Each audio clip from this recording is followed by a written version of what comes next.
All the good people that we've had as leaders in Africa, I mean, you have said it several times, and then I read from Walter Rooney, who authored a book titled How Europe Underdeveloped Africa. In January 1961, Patrice Emile Lumumba of Congo was assassinated. In 1963, Sylvanos Olympia of Togo was also assassinated.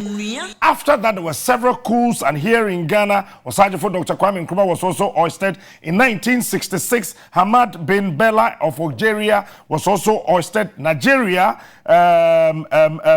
Namdia Zikalu was also... Azikiwe was also... ousted. Abubakar Tafalua was also. Mali, Madiba Keita was also.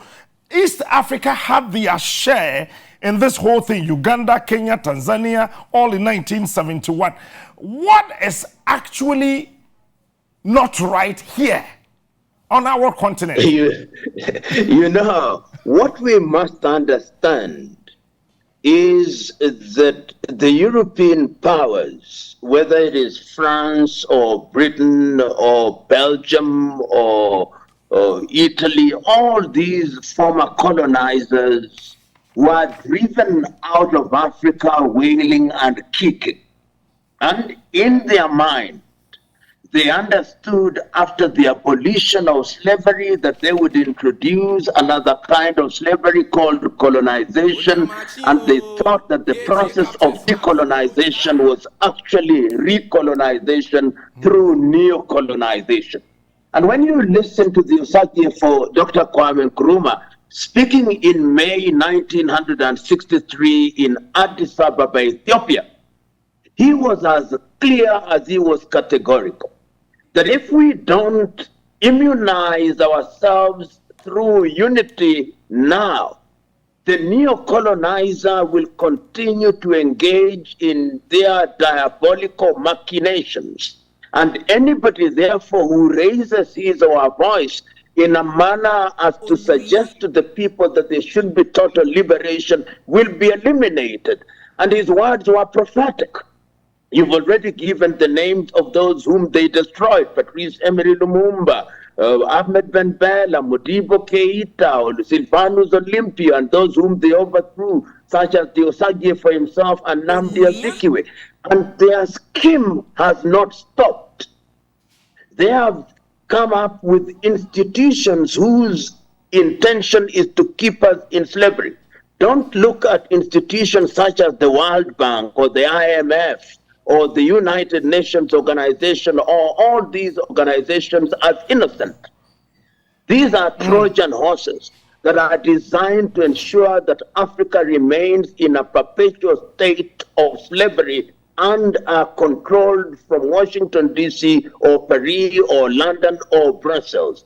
And unless and until we unite in a meaningful way, as Nyerere said, I think on 6th day of March 1997 in Accra, Ghana, Africa is going to continue to be the subject of these agitations and confusion from outside of the continent. Many also think that Africa geographically is a fiction. My question is this the reason why we are still struggling with governance? No, we blame ourselves too quickly.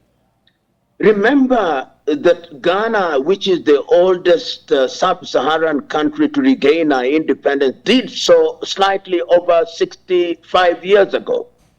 And that is a very short time in history. And remember that the countries that we are struggling with are artificial entities that were created in Berlin. So that if you go to the Democratic Republic of Congo, you are dealing with over 233 ethnicities. You go to Tanzania, you are dealing with 136 ethnicities.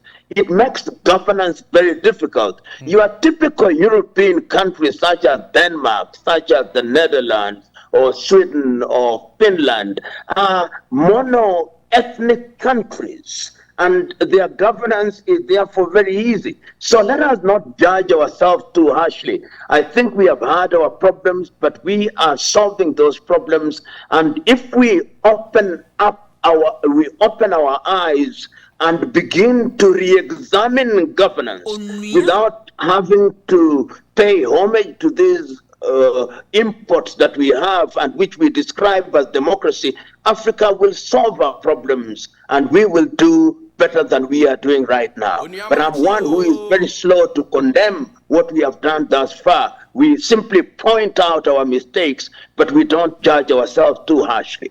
Now, from what you just said, I mean, what are we not doing right? Measuring the various tribes in the various African countries and other European countries having also a lot of tribes, a lot of groupings, but they are able to manage themselves so well. What are we missing?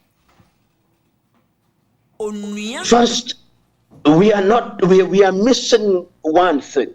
That the electoral process that was introduced to us and which we inherited from the colonizer has allowed a bunch of individuals in many countries who have realized and understood the system and therefore use money and state resources to catapult themselves into positions of power. And they abuse power, so that if you look across Africa, many of the men and women, particularly men that we have elected into office, if we have elected them at all, are individuals who have no interest of the people at heart. They are individuals who go into office for purposes of stealing on an industrial scale. They are the people who, when they occupy public office, have amnesia. They forget that they ought to serve.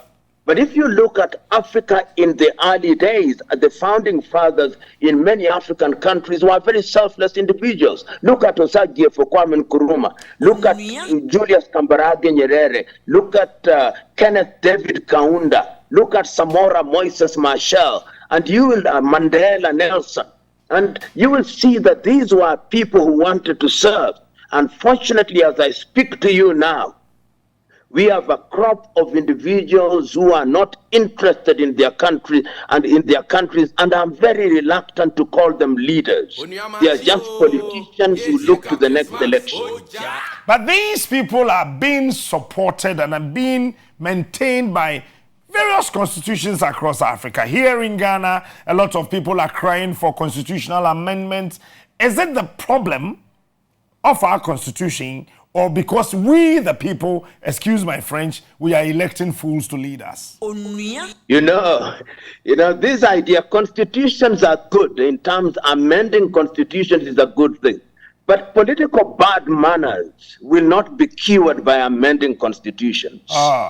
We must have a culture of respecting constitutions. We must eliminate impunity. We must have individuals punished when they behave in a manner that is inconsistent with the Constitution.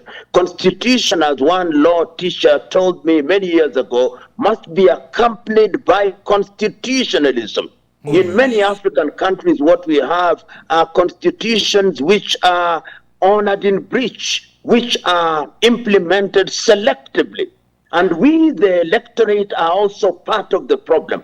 We allow ourselves to be manipulated through corruption. We allow ourselves to be manipulated when our ethnic instincts are invoked. And the net effect is that we pay the price for electing individuals who are atavistic ethnic chauvinists and who are corrupt to the bone. So there is also need to liberate the electorate so that they are able to see the men and women whom they ought to elect into public office. Talking about corruption, let me quickly take you through that.